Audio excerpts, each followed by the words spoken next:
Sa isang tahimik na gabi sa Maynila, nakaupo si Dr. Alex de la Cruz sa isang kafe, kasama ang kanyang matagal ng kaibigan at kapwa-doktor na si Dr. Ramirez. Habang nag-uusap sila, binanggit ni Dr. Alex ang kanyang planong paglipat sa Mindoro. Bakit ka pupunta ng Mindoro? Ang ganda ng career mo dito sa Manila bilang surgeon at ang laki ng sahod mo, sabi ni Dr. Ramirez. Ang kanyang mukha ay puno ng pagtataka at pag-aalala.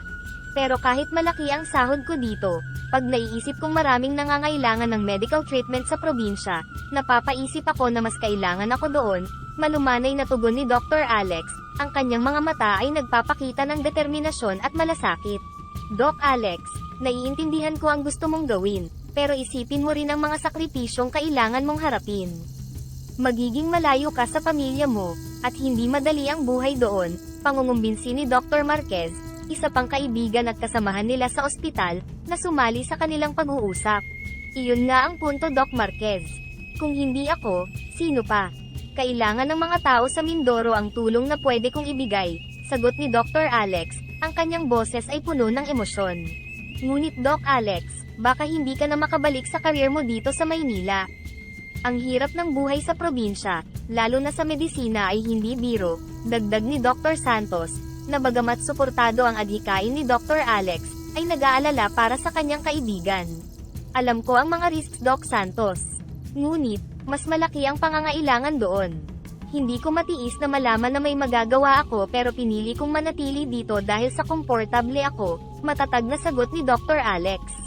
Sa pagbaba ni Dr. Alex de la Cruz mula sa maliit na bangka sa Mindoro, naabutan siya ng tanawin ng tahimik ngunit masiglang barangay. Ang kanyang desisyon ay sinalubong ng ngiti at pag-asa mula sa mga tao.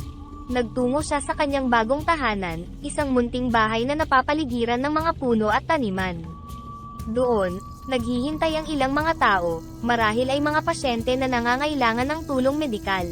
Magandang umaga po, Dr. Alex. Maligayang pagdating sa aming barangay, bati ni Mang Tomas, isang matandang lalaki na may ngiti sa kanyang mukha. Magandang umaga din, Mang Tomas. Maraming salamat sa inyong mainit na pagtanggap, tugon ni Dr. Alex, habang inilalagay niya ang kanyang bagahe sa tabi. Habang naglalakad sila patungo sa isang kalapit na bahay, hindi may kakaila ang kanyang pag-aalala sa mga hamon na kahaharapin. Mang Tomas, paano po ba ang kalagayan ng pangkalusugan dito? Marami po bang may sakit? Tanong ni Dr. Alex, na may halong kuryosidad at pag-aalala. Dok, marami nga po, sagot ni Mang Tomas, lalo na ang mga bata, madalas magkasakit. Malayo ang ospital at kakaunti lang ang gamot dito sa amin. Nakaramdam si Dr. Alex ng lalong pagpupursigi. Ito ang dahilan kung bakit ako nandito, Mang Tomas. Gusto kong magbigay ng tulong medikal sa mga nangangailangan, lalo na sa mga walang kakayahang magbayad.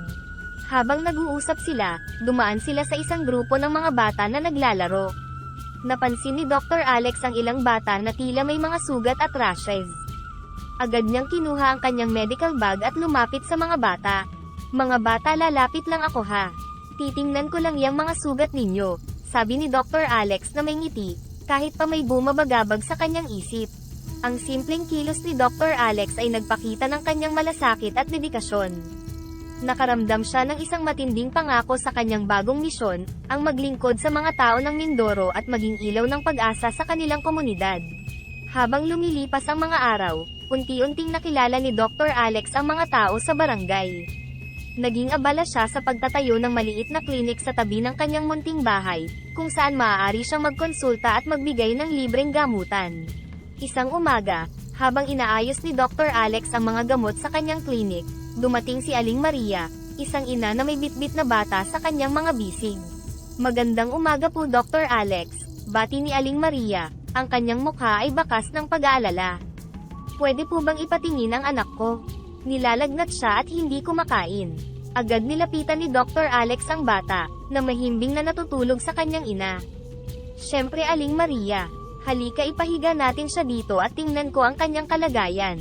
Habang sinisiyasat ang bata, nagtanong si Dr. Alex, ilang araw na bang nilalagnat ang anak mo, Aling Maria? Magtatatlong araw na po, Dok, tugon niya, halatang nag-aalala. Wala po akong pambili ng gamot, kaya dinala ko na po dito. Nakaramdam ng awa si Dr. Alex para kay Aling Maria at sa kanyang anak. Huwag ka mag-alala, Aling Maria. Maaaring viral infection lang ito. Bibigyan ko siya ng gamot para sa lagnat at kailangan siyang magpahinga. Walang bayad ito. Salamat po Dr. Alex. Hindi ko po alam kung paano kami makakabawi sa kabutihan ninyo, sabi ni Aling Maria. Ang mga mata niya'y namumuo ang luha ng pasasalamat. Ang kalusugan ng anak mo ang pinakamahalaga, Aling Maria. Hindi kailangan ng kabayaran, sagot ni Dr. Alex, na may ngiti sa kanyang mukha. Habang tumatagal ang kanyang pananatili sa Mindoro, nakita ni Dr. Alex ang malalim na pangangailangan ng komunidad para sa medikal na atensyon. Araw-araw, mahaba ang pila ng mga pasyente sa kanyang klinik, mula sa mga batang may lagnat hanggang sa matatandang may iba't ibang karamdaman. Sa kabila ng palaging pagod at hirap, naramdaman ni Dr. Alex ang kasiyahan sa pagtulong. Sa kanyang munting klinik, hindi lamang siya isang doktor kundi isang kaibigan at tagapagligtas ng komunidad. Ngunit sa likod ng kanyang isipan, alam ni Dr. Alex na hindi magiging sapat ang kanyang mga gamit at medisina. Habang lumilipas ang mga araw, nag-aalala siya kung paano niya ipagpapatuloy ang pagbibigay ng tulong sa mga tao sa barangay. Ang kanyang determinasyon ay matibay, ngunit ang mga praktikal na hamon ng kanyang misyon ay unti-unting nagiging malinaw. Isang hapon, habang nakaupo si Dr. Alex sa labas ng kanyang bahay, pinagmamasdan niya ang paglubog ng araw at iniisip ang kanyang susunod na hakbang. Ang mga supply niya ay nauubos na, at ang pangangailangan sa medikal na atensyon ay patuloy na tumataas. Napansin ni Mang Pedro ang malalim na pag-iisip ni Dr. Alex at lumapit siya. Mukhang may malalim kang iniisip, Doc, ani Mang Pedro, na may bahid ng pag-aalala sa kanyang mukha. Buntong hininga ang isinagot ni Dr. Alex. Oo Mang Pedro, nag-aalala ako dahil paubos na ang ating medical supplies, at hindi ko alam kung saan kukuha ng pondo para makabili ng bago. Nagkibit balikat si Mang Pedro, mahirap nga yan Doc. Alam mo naman ang kalagayan dito sa atin. Pero baka may maitulong ang barangay kahit papaano. Nag-usap sila ng masinsinan tungkol sa mga posibleng solusyon. Nag-alok si Mang Pedro na magpulong kasama ang iba pang opisyal ng barangay upang pag-usapan ang sitwasyon. Kinabukasan, nagtipon ang mga opisyal ng barangay sa munting bahay ni Dr. Alex. Binuksan ni Dr. Alex ang pagpupulong sa pamamagitan ng pagpapaliwanag sa kalagayan ng kanyang medical supplies at ang pangangailangan ng komunidad. Kailangan natin ng agarang solusyon para hindi mainto ang pagtulong sa ating mga kabarangay, paliwanag ni Dr. Alex. Ang bawat salita ay may bigat ng responsibilidad. Tumugon si Kapitan Reyes, ang pinuno ng barangay. Naiintindihan namin ang iyong sitwasyon, Dr. Alex. Gagawin namin ang lahat ng aming makakaya upang makahanap ng pondo. Maaaring hindi ito kalakihan, ngunit sana ay makatulong ito kahit papaano. Lubos ang pasasalamat ni Dr. Alex, ngunit alam niyang hindi ito sapat upang matugunan ang lahat ng pangangailangan. Anumang tulong ay malaking bagay na para sa atin, sabi niya.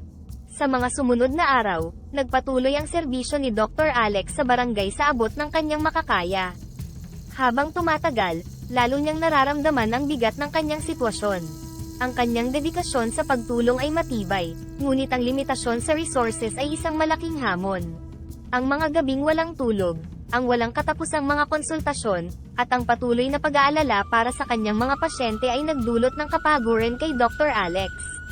Gayunpaman, ang bawat pasasalamat at ngiti mula sa kanyang mga pasyente ay nagbigay sa kanya ng lakas upang magpatuloy.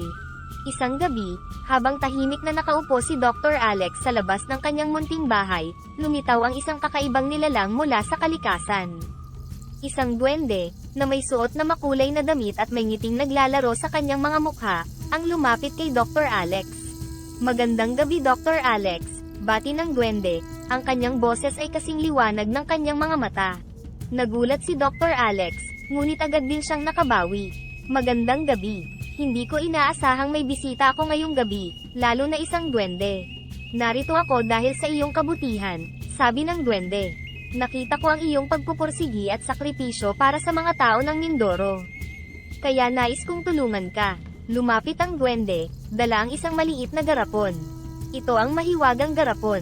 Kung ilalagay mo ang asin dito, ito ay magiging ginto pagkatapos ng 2 araw. Gamitin mo ito upang matugunan ang iyong pangangailangan para sa medical supplies. Hindi makapaniwala si Dr. Alex. Totoo ba ito? Paano kita mapapasalamatan? Nais ko lang na ipagpatuloy mo ang iyong mabuting gawain, tugon ng duwende. Ang pagtulong mo sa mga nangangailangan ang pinakamahalagang pasasalamat para sa akin. Pagkaalis ng duwende, tinitigan ni Dr. Alex ang garapon. Puno ng pagtataka at pag-asa ang kanyang puso. Kung ito ay magiging daan upang matulungan ko pa ang aking mga pasyente, gagamitin ko ito sa pinakamabuting paraan. Kinabukasan, sinubukan ni Dr. Alex ang sinabi ng duwende. Naglagay siya ng asin sa garapon, iniwan ito, at nagpatuloy sa kanyang trabaho sa klinik. Habang naghihintay sa himala ng garapon, mas lalo pang nadama ni Dr. Alex ang bigat ng kanyang responsibilidad at ang kahalagahan ng kanyang misyon. Ang bawat pasyenteng kanyang tinutulungan ay nagpapalakas ng kanyang determinasyon na magpatuloy, sa kabila ng mga hamon. 2 araw ang lumipas at nang buksan niya ang garapon, natagpuan niya itong puno ng kumikinang na gintong butil. Sa sandaling iyon, napuno ng tuwa at pag-asa ang puso ni Dr. Alex. Alam niya na ngayon, may paraan na siya upang ipagpatuloy ang kanyang serbisyo sa mga tao ng Mindoro. Sa pagkakatuklas ng mahiwagang kakayahan ng garapon, nadama ni Dr. Alex ang isang bagong sigla. Maaga siyang nagising kinabukasan, puno ng determinasyon at pag-asa. Agad niyang binisita ang pinakamalapit na bayan upang ipagbili ang ilang butil ng ginto, at bumili ng mga kinakailangang medical supplies.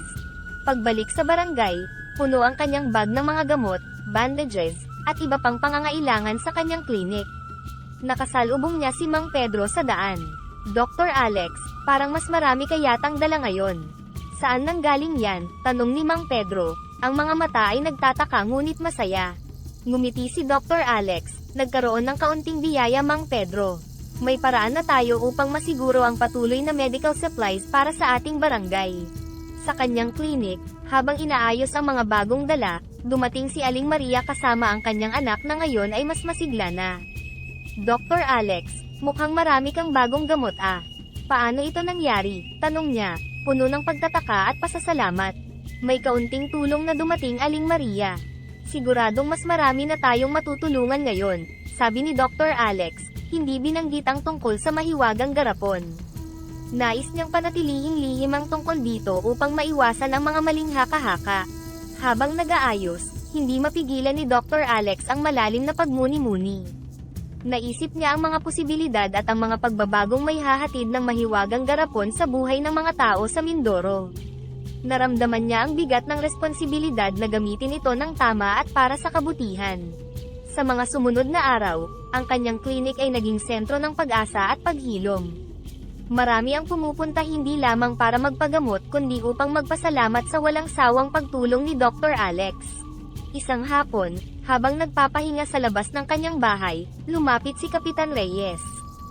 Dr. Alex, napansin ng lahat ang pagdami ng iyong supplies at ang iyong patuloy na pagtulong.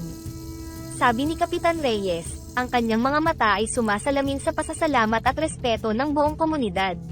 Tumugon si Dr. Alex, Kapitan, ang mahalaga ay nakakatulong tayo sa ating mga kabarangay. Salamat sa inyong lahat sa pagtitiwala. Sa pagtatapos ng araw, habang pinagmamasdan ang paglubog ng araw, nadama ni Dr. Alex ang isang malalim na kapanatagan at kasiyahan. Sa kabila ng mga hamon, naramdaman niya ang pagiging buo ang kanyang misyon, ang kanyang paglalakbay, at ang kanyang buhay ay nagkaroon ng bagong kahulugan at direksyon. Sa pagdami ng mga taong dumudulog para magpagamot, hindi na sapat ang espasyo ng maliit na klinik ni Dr. Alex. Ang pangangailangan para sa isang mas malaking health center ay naging malinaw. Isang umaga, nagpatawag si Dr. Alex ng pagpupulong kasama ang mga barangay officials. Sa bulwagan ng barangay, sinalubong siya ni Kapitan Reyes. Dr. Alex, mabuti at nakipag-ugnayan ka. Napansin namin ang pagdagsa ng mga tao mula sa iba't ibang lugar. Tama po kayo Kapitan. Kailangan natin ng mas malaking pasilidad para mas maraming pasyente ang matulungan. Nais ko rin kumuha ng 2 nurses para sa dagdag na tulong, paglalahad ni Dr. Alex. Sumang-ayon si Kapitan Reyes. Napakahalaga ng iyong mungkahi. Paano natin ito maisa sa katuparan Dr. Alex? Mayroon akong paraan para sa pondo, sagot ni Dr. Alex, na tinukoy ang mahiwagang garapon ngunit hindi binanggit ang eksaktong pinagmulan. Kakailanganin ko rin ang inyong tulong para sa mga proseso at permiso. Kami nasa likod mo Dr. Alex. Gagawin namin ang lahat upang matulungan ka, tugon ni Kapitan Reyes. Ang boses ay puno ng pasasalamat at respeto. Sa sumunod na mga buwan, nagbago ang tanawin ng barangay. Itinayo ang mas malaking health center, at ang mahiwagang garapon ay patuloy na naging instrumento para mapondohan ang mga pangangailangan. Nadagdagan din ang staff ng 2 masisipag na nurses, at ang stock ng gamot at supplies ay palaging sapat. Sa opisyal na pagbubukas ng health center, nagtipon ang mga tao mula sa barangay at kalapit na lugar. Nagbigay ng maikling talumpati si Dr. Alex. Ang araw na ito ay hindi lang tagumpay ng isang tao, kundi ng buong komunidad. Ang inyong suporta at pagtitiwala ang nagbigay lakas sa akin upang ipagpatuloy ang ating layunin na mapabuti ang kalusugan ng bawat isa. Lumapit si Aling Esther, isang matandang babae na madalas magpatingin sa klinik ni Dr. Alex. Dr. Alex, salamat po sa inyong walang sawang pagtulong. Hindi lamang kami gumaling sa sakit, nabigyan niyo rin kami ng pag-asa. Dahil sa mas malaking health center at sapat na medical supplies, mas maraming pasyente ang natutulungan, kabilang na ang mga galing sa karatig na barangay. Naging kilala ang health center hindi lamang sa barangay kundi pati na rin sa mga kalapit na lugar. Isang umaga, puno ng aktibidad ang health center. Habang inoobserbahan ni Dr. Alex ang pagdagsa ng mga tao, lumapit sa kanya si Nurse Ana, isa sa mga bagong hire na nurses. Dr. Alex, napakalaki po ng pagbabago mula nang mag-expand tayo. Nakakatuwa na mas marami na tayong natutulungan, sabi ni Nurse Ana, habang inaayos ang kanyang mga gamit. Sumang-ayon si Dr. Alex, "Oo Nurse Ana. Nakakataba ng puso na makitang marami sa ating mga kababayan mula sa kalapit na barangay ang nakakarating dito para magpagamot." Habang nag-uusap sila, lumapit si Mang Carlos, isang magsasaka mula sa katabing barangay. "Dr. Alex, maraming salamat po. Malayo man ang nilakbay ko, alam kong dito ako makakakuha ng tamang gamutan," sabi niya, nakangiti ngunit bakas sa mukha ang pagkapagod. "Malugod kang tinatanggap dito Mang Carlos. Ang mahalaga ay makatulong kami sa iyong pangangailangan," sagot ni Dr. Alex, tumulong matingnan ang kondisyon ni Mang Carlos. Habang lumalalim ang gabi, naglaan si Dr. Alex ng oras para magmuni-muni sa labas ng health center. Napagtanto niya na ang pagpapalawak ng health center ay hindi lamang tungkol sa pisikal na espasyo kundi pati na rin sa paglago ng kanyang kakayahan at pagkakataong makatulong sa mas maraming tao. "Ang bawat pasyenteng natutulungan namin ay patunay na tama ang desisyon kong maglingkod dito sa Mindoro," bulong ni Dr. Alex sa hangin, habang tinitingnan ang kumikislap na mga bituin sa kalangitan. Ang kanyang puso ay puno ng pasasalamat at kasiyahan sa napiling landas ng paglilingkod. Sa pagtatapos ng araw, habang nakaupo sa kanyang lumang bahay, tinitigan ni Dr. Alex ang mga bituin. "Ito nga yata ang tunay kong layunin sa mundo," bulong niya sa sarili, ang puso ay puno ng kasiyahan at kapayapaan. Ang maglingkod at tumulong sa mga nangangailangan, lalo na sa mga lugar na katulad nito. Sa mga sumunod na araw, ang health center ay naging simbolo ng pag-asa at paghilom, hindi lamang para sa barangay kundi pati na rin sa mga karatig na lugar. At si Dr. Alex, sa kanyang munting bahay sa tabi ng health center, ay patuloy na nagsilbing ilaw ng kabutihan at paglilingkod sa Mindoro.